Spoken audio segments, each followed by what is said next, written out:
Albert Einstein once said, everybody's a genius, but if you judge a fish by its ability to climb a tree, it will live its whole life believing that it is stupid. Ladies and gentlemen of the jury, today on trial we have modern day schooling. Glad you could come. Not only does he make fish climb trees, but also makes them climb down and do a 10-mile run. Tell me, school, are you proud of the things you've done? Turning millions of people into robots, do you find that fun? Do you realize how many kids relate to that fish?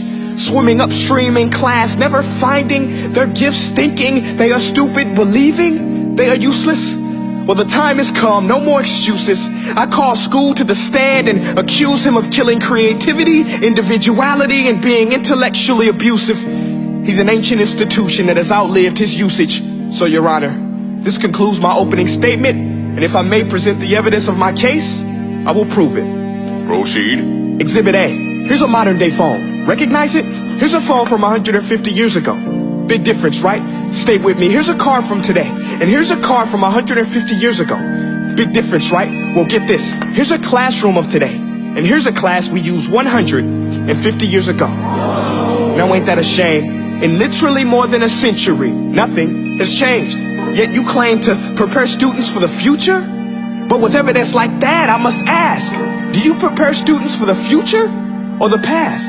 I did a background check on you and let the record show that you were made to train people to work in factories, which explains why you put students in straight rows, nice and neat, tell them sit still, raise your hand if you want to speak, give them a short break to eat, and for 8 hours a day, tell them what to think.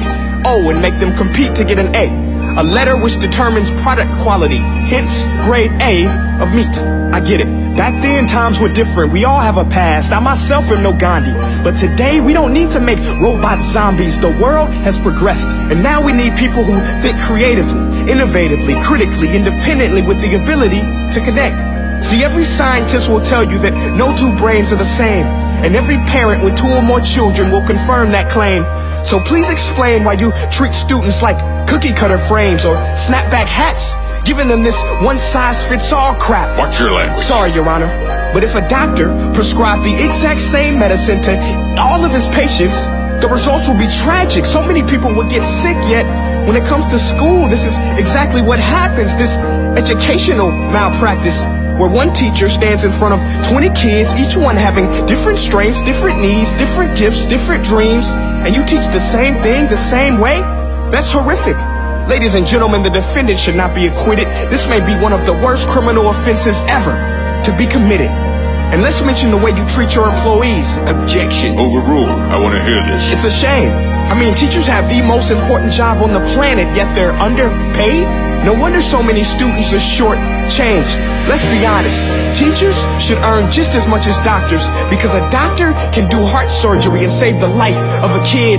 But a great teacher can reach the heart of that kid and allow him to truly live. See, teachers are heroes that often get blamed, but they're not the problem. They work in a system without many options or rights. Curriculums are created by policymakers, most of which have never taught a day in their life.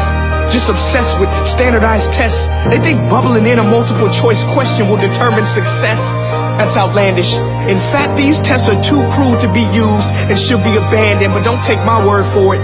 Take Frederick J. Kelly, the man who invented standardized testing, who said, and I quote, "These tests are too cruel to be used and should be abandoned." Ladies and gentlemen of the jury, if we continue down this road, the results will be lethal.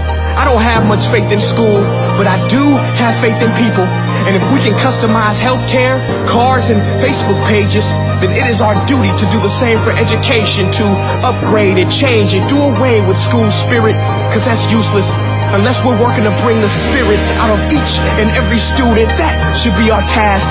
No more Common Core. Instead, let's reach the core of every heart in every class. Sure, math is important, but no more than art or dance. Let's give every gift an equal chance. I know this sounds like a dream, but countries like Finland are doing impressive things.